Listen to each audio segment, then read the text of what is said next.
Corona संक्रमण को फैलने से रोकने के लिए बीते वर्ष 2020 में समूचे देश में लॉकडाउन लगाया गया था, जिसके बाद अब सभी सरकारी और गैर सरकारी विभागों को एहतियात के साथ नियमित रूप से खोलने की इजाजत दे दी गई है। लेकिन सरकार द्वारा अभी तक रेल ट्रैफिक को बहाल नहीं किया गया है, जिस वजह से रेल यात्रियों को आए दिन परेशानियों से जूझना पड़ रहा है। अंबाला छावनी रेलवे स्टेशन पर रेलगाड़ियों का इंतजार कर रहे यात्रियों ने बताया कि सरकार ने जब स्कूल से लेकर मॉल तक यहां तक कि बसों को भी नियमित रूप से शुरू करने का फैसला ले लिया है, तो रेल ट्रैफिक को बहाल करने में क्या परेशानी है। रेल ट्रैफिक बहाल नहीं होने से आए दिन हमें परेशानियां झेलनी पड़ती हैं। 10 से 12 घंटों तक ट्रेन का इंतजार, उसके बाद रेल किराए में बढ़ोतरी। आम नागरिक कहां जाए, कुछ समझ नहीं आ रहा है। मैं बरनाला से आया हूँ गोंडा जाने के लिए। कितनी दिक्कतें आ रही हैं? ट्रेनें सुचारू रूप से नहीं चल रही हैं, क्या कुछ परेशानियां झेलनी पड़ रही हैं? बहुत दिक्कतें आ रही है, हम लोगों को तो बहुत ज़्यादा दिक्कत आ रही है। मैंने वहाँ से लुधियाने से टिकट करवाया, उसके बाद में वो ट्रेन ही कैंसिल हो गई। फिर हम लोग सुबह यहाँ पे 10:30 बजे आ गए हैं। अब हम लोग की ट्रेन रात को 10 बजे ही है। तो ये चीज़ सरकार को इस बात पे विचार करके सभी ट्रेनों को नियमित रूप से जारी कर देनी चाहिए, ताकि सबको दिक्कत ना हो। जब सब चीज़ खुल गई तो ट्रेन ही क्यों नहीं बंद है, ये भी शुरू हो जाए। हमें जैसे हम दूर से आए हैं राजस्थान से, तो पंजाब और फिर हरियाणा, तो ज़्यादातर दिक्कतें हमें रुकने के कारण आ रही है। तो 6-7 घंटे वेट करना पड़ रहा है हमें। जैसे आज हमारी ट्रेन अब 11:40 पे है, तो तब तक हमें स्टेशन पे ही रुकना पड़ेगा। मतलब 8-8 घंटे आपको वेट करना पड़ रहा है स्टेशन पे ठंड के मौसम में। हाँ, शायद करना चाहिए, क्योंकि स्टूडेंट्स के एग्ज़ाम वगैरह हो रहे हैं। जैसे मेरा मेडिकल था यहाँ पे, फिजिकल और मेडिकल था, तो मुझे इतनी प्रॉब्लम्स हुई है, तो और बाकियों को भी हुई होगी। बहुत दिक्कत आ रही है।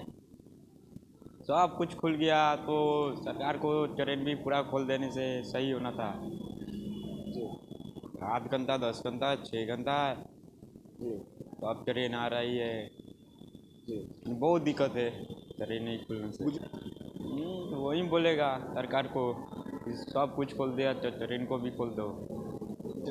बहुत दिक्कत आ रही है जी, ट्रेन में काफ़ी देर से परेशान हो रहे, 2-2 घंटे पहले खड़े हो रहे हैं आके, फिर भी ट्रेनें नहीं आ रही है। ट्रेनों को भी खोलना चाहिए, बहुत दिक्कत आ रही है जाने में यात्रियों के इधर उधर।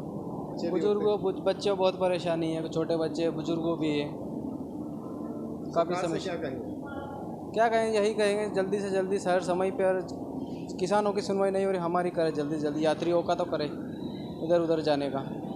वहीं रेल ट्रैफिक को नियमित रूप से बहाल नहीं करने को लेकर नॉर्थर्न रेलवेमैन्स यूनियन के डिविजनल सेक्रेटरी चरणजीत सिंह बाजपा ने कहा कि इसके पीछे सरकार का कोई हिडन एजेंडा है। सरकार 109 रूट्स पर जो 151 प्राइवेट ट्रेन चलाने जा रही है, उनको कामयाब बनाने के लिए यह हथकंडे अपना रही है। उन्होंने कहा कि मौजूदा समय में अंबाला रेल मंडल में एक भी पैसेंजर ट्रेन नहीं चल रही, मात्र 10% मेल ट्रेन चलाई जा रही है। हालांकि सभी रूट्स पर रेल यात्रियों की संख्या लगातार बढ़ती जा रही है, उसके बावजूद भी रेल ट्रैफिक को नियमित रूप से बहाल नहीं करने का फैसला सबकी समझ से बाहर है। देखिए, ये हमारी सबसे कहते हैं ना एक मुख्य मांग है। अभी पीछे हमारी ऑल इंडिया रेलवे फेडरेशन की जो है वर्किंग कमेटी हुई, और उससे पहले हमारे नॉर्दर्न रेलवे मैन यूनियन की वर्किंग कमेटी हुई, जिसमें हमने अपने लीडर्स को, मैंने स्पेशली अपने लीडर्स को ये कहा कि जब हिंदुस्तान में हर ट्रांसपोर्टेशन जो है वो खोल दी गई है, और आप अगर देखें कि रोड जो है हमारी वो खचाखच भरी है और उसमें डबल टैकर बसें चलती हैं, और जब आपने देखा था कि पीछे इन्होंने पूरा ट्रैफिक जो है अम्बाला में बॉटल नेक करके बंद कर दिया था, तो जितना कोल था वो भी यहीं से शिफ्ट होता था पूरे पंजाब में, पूरी खाद भी यहीं से शिफ्ट होती थी, और लोग यहाँ पर आके उतरते थे।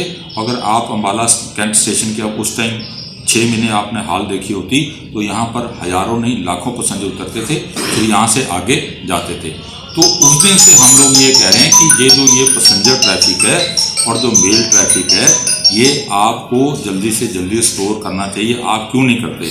परंतु इसमें हमें अंदेशा ये है कि क्योंकि आज की डेट में जो मेल ट्रेन जो जीरो के नाम से चलाई भी जा रही हैं, वो जो ऑलरेडी जो एक क्लस्टर इशू करा गया है, जिसके ऊपर 109 रूट के ऊपर 151 जो गाड़ियां जो हैं वो अदानी अंबानी की जो दौरानी है, जिस तरीके से आपने देखा था कि पीछे जब शताब्दी इन बिटवीन नई दिल्ली और लखनऊ चलाई थी और किस तरीके से उसका फेलियर हुआ था। इसी तरीके से आपने ये भी देखा कि और जो ट्रेनें इन्होंने मूव करी उसके ऊपर भी फेलियर हुआ। परंतु आज हमें ये इसमें जो है हिडन एजेंडा ये लगता है कि ये सारा ट्रैफिक इसलिए रिस्टोर नहीं करा जा रहा कि इन रूट्स के ऊपर ये जीरो वाले गाड़ियाँ जो चलाई जा रही हैं इनको किस तरीके से न्यू टाइम टेबल में इसको जो है कामयाब बना के और फिर वो गाड़ियाँ जो है वो प्राइवेट सेक्टर को दे दी जाए और वो अपना मुनाफा कमाएं, जो एक देश के लिए सबसे बड़ा दुर्भाग्यपूर्ण एक स्टेप होगा। कारण ये कि अगर आप देखें कि अगर ये इंफ्रास्ट्रक्चर जो 1853 से लेके आज तक भारतीय रेल जिसकी इतनी कैपिटल है, इतनी एसेट्स हैं, इतने ट्रैक किलोमीटर हैं और इतना उसमें जो है आज की डेट में भी 13 लाख एम्प्लॉय काम करते हैं, वो सब कुछ जो है वो सारा इंफ्रास्ट्रक्चर हमारा, सिग्नलिंग हमारी होगी, ट्रैक हमारा होगा, यार्ड स्टाफ हमारा होगा, पॉइंट्समैन हमारा होगा, ड्राइवर हमारा होगा, सब कुछ होगा। परंतु जो उसके ऊपर जो सफ़र करेगा, जो उस गाड़ी में बैठेगा, उसका भाड़ा एक जो है उद्योगपति तय करेगा। जब वो उद्योगपति उसका भाड़ा तय करेगा, वो कितना भाड़ा उसका लेगा और उसमें बाई चांस अगर कोई इन बिटवीन मिसहैप होता है तो उसकी रिस्पॉन्सिबिलिटी किसकी होगी? कोई एक्सीडेंट होता है तो उसकी किसी होगी, फिर वो सारी लायबिलिटी रेलवे के ऊपर आ जाएगी। तो ये बहुत अनफॉर्चुनेट जो है, ये कहाँ पर 130 करोड़ का जो है भारत सरकार जो है हमेशा नारा लगाती है। तो जिस देश में 50% लोग आज इलिटरेट हैं, 50% लोग जो है बेरोजगार हैं और 20 करोड़ से ज़्यादा जो है अभी जो है वो बेरोजगार हो गए, उन परिस्थितियों में आप ये समझ सकते हैं कि ये हाईफाई ट्रेनें जो आज की डेट में चलाने की बात हो रही है, इनके ऊपर meagre percentage of the people those who can afford, वो कितने होंगे? 1% भी नहीं होंगे मेरी समझ से। उन लोगों के लिए ये सारा आज़ाद करा जा रहा है और जो 130 करोड़ लोग हैं उनको जो है बिल्कुल अनदेखा करा जा रहा है। जैसे यहाँ से अम्बाला से हमारे जो एम्प्लॉइज़ हैं वो चंडीगढ़ कम्यूट करते हैं, पटियाला कम्यूट करते हैं, यहाँ से कुरुक्षेत्र कम्यूट करते हैं, सहारनपुर बराड़ा कम्यूट करते हैं, तो खचाखच हमारी पैसेंजर गाड़ियाँ भरी जाती हैं। तो वो कहाँ जाएंगे? वो सारा जो है ये जो है एक सोची समझी, मैं समझता हूँ कि सोच के साथ ये सारी चीज़ें करी जा रही हैं और जो कि ना तो इंडस्ट्री के लिए अच्छी हैं और ना ही आवाम के लिए अच्छी है। सर, अगर अम्बाला रेलवे डिवीज़न की बात करें तो कितनी रूट्स पे जो है अभी भी ट्रेन्स को जो है वो बहाल नहीं किया गया, कितने रूट्स जो है वो खाली पड़े हुए हैं जिनको रिस्टोर करने की बात की जा रही है?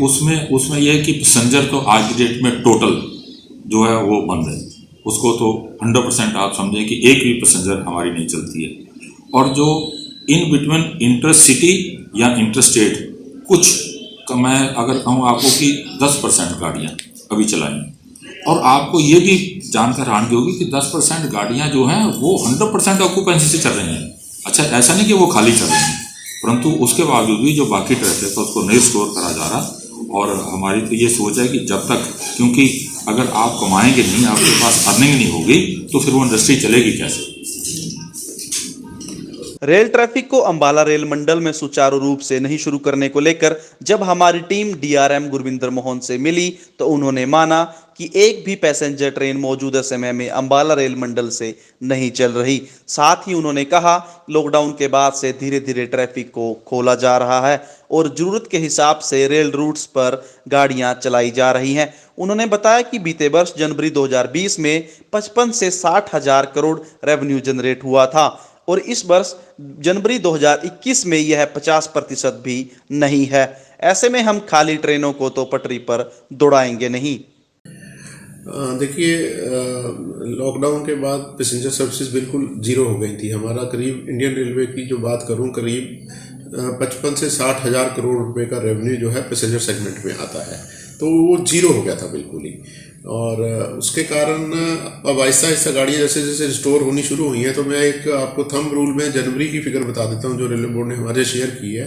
वो करीब पिछली जनवरी में 4600 करोड़ का रेवेन्यू आया था जनवरी 2020 में, और इसमें उसका 50% के करीब रेवेन्यू आया है। तो आप मोटा मोटा कह सकते हैं 50% traffic in terms of number of passenger और in terms of number of quantum of earning restore हो गया है। और बाकी जो रिस्टोरेशन की बात है, वो